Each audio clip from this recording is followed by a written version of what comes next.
Hey everybody, I'm Pacific the Casual Gamer, and welcome to another video. And in this one, I noticed I made a poll on YouTube, and I got 32 responses. Pretty small sample size, but 50% of the people said that they played Humankind on Endless Mode. I've never played Humankind on Endless Mode. I decided, without having an opinion on it, I decided to go to Reddit and Twitter and see what people were talking about. See, maybe my audience is skewed, or if that is the case, that people just prefer playing Humankind on Endless Mode. And I have to say, I took some notes, and a lot of players are playing Humankind on Endless Mode, which is kind of weird to me because I remember playing Civilization and thinking Endless Mode was too long. So we're just gonna jump into it and see kind of what I wrote down. The biggest thing that I wrote down that most of the responses had in them was that the normal game speed feels too fast. Now, I know I said I wasn't going to be biased, but I played the game on normal speed, and I can tell you that from personal experience, it feels too fast. 300 turns for what you actually pull off in Humankind, when it comes to wars and production and all this other stuff, feels really, really fast. And I think the biggest issue with that is because I noticed I've played the game on normal speed, fast speed, and blitz speed. Blitz speed is just gross. I don't like it. Fast and normal speed, though, have something in common. On fast and normal speed, it feels like it's really easy to get something to get produced in one turn. And when you're producing things like districts in one turn, infrastructure in one turn, that's a huge difference. That means instead of it being like maybe you produce a unit in one turn or a production district in 2 turns, you're just producing districts in one turn, and all of a sudden, in a turn, whether you're on fast or normal speed, you can produce an entire stack of guys. You don't get to enjoy the contemporary era or any part past industrial era. You just don't get to experience the game because you're doing everything so fast that it does feel rushed. I will say normal speed I've found to be my favorite so far out of fast, blitz, and normal, because I really like experiencing the Neolithic era and exploring my territory so that I can make my plan. So the second thing that all these players were saying why they preferred Endless Mode was because they didn't get to experience the contemporary era. I feel the same way when I play on normal mode. I feel like the contemporary era is the thing that I've experienced the least. I've played all of my games to the finish, okay? I haven't been like, I'm halfway through this game, I'm gonna quit. I've played all my games to the finish, except for one because I knew I was going to lose, actually. I have built the least amount of contemporary buildings, the least amount of contemporary units, except for nukes. That's the only thing that I can say I've built a bunch of. But, I don't think I've built an infantry unit past line infantry. I've never built a tank before. I've never built an APC before, except I think one APC. The only tech that really I feel influences me from the contemporary era ever in all of my games is Exosuit. Then the stuff that's like video games and the internet, the passives that you get to apply.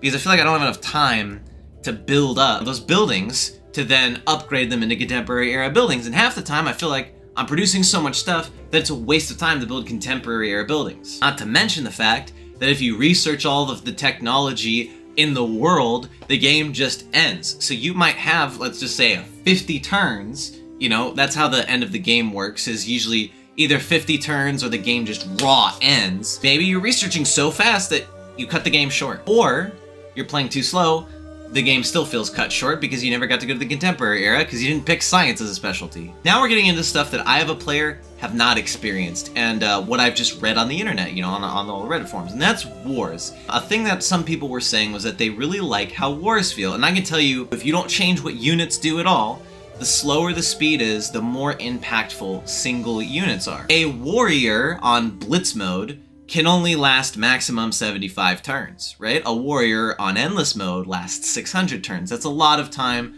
to upgrade the warrior, do more damage with the warrior, just use the warrior unit. And I noticed in the comments that people were saying they can still, in endless mode, pull off single unit per turn production, right? So you build a unit in one turn. And they noticed that because it's on endless mode, wars and stuff slower, so that they can really feel like they're going into battle. And I can confirm that's my feeling. Whenever I go to battle on normal mode or blitz or fast mode, I'm not actually producing any units. I have my army and they go to battle. Any units I produce don't ever have an impact on the battle because by the time I produce them, my war support's gone or the other person's war support's gone and the battle's over. And they're, all these units that I rushed to produce more to help with the war and it's over. So according to the internet, On Endless Mode, wars feel longer, they feel more impactful, and they feel like a greater part of your experience. And this leads us into the kind of like the fourth and final point that I've noticed. A couple people said that because of this whole like one-turn production thing, on Endless Mode, it really only slows down the game in the Neolithic era, the Ancient era, and the Classical era. So basically, Medieval era onwards, the people that commented on, you know, the speed of the eras said the Medieval era onwards just feels the same for the rest of the game. So then that got me thinking, well, on normal speed, it's 300 turns. On endless speed, it's 600 turns, right? But if the ages feel the same, that means you can end the game in the same amount of turns. So me as an average player, if I look at all the times, you know, because I'm half the time I'm playing this game, I'm not even thinking, I'm just playing it because it's fun, right? 2/3 of the way through the game, I hit the contemporary era if I'm rushing science. So that means in a 300 turn game, I hit it at 200. In a fast game, I hit it at 100. What some of these endless players are saying is that they're still researching technology very fast and producing things very fast. So even on an endless game, that would mean by turn 2 or 300, they hit the contemporary era and could end the game. And what this does is it means that they get to experience more of the game. That is one of the things I noticed in Humankind, is I'm trying to think back of, you know, all of my games. Was there any memorable, like, games? Was there memorable games? You know, I'm thinking Civ 6, Humankind, and Civ 5. And the only game out of all of these that has ever stuck out in my brain is the marathon, my first ever marathon game that I finished in Civilization 5. Civ 6, I play on double speed. So I just complete games really, really fast.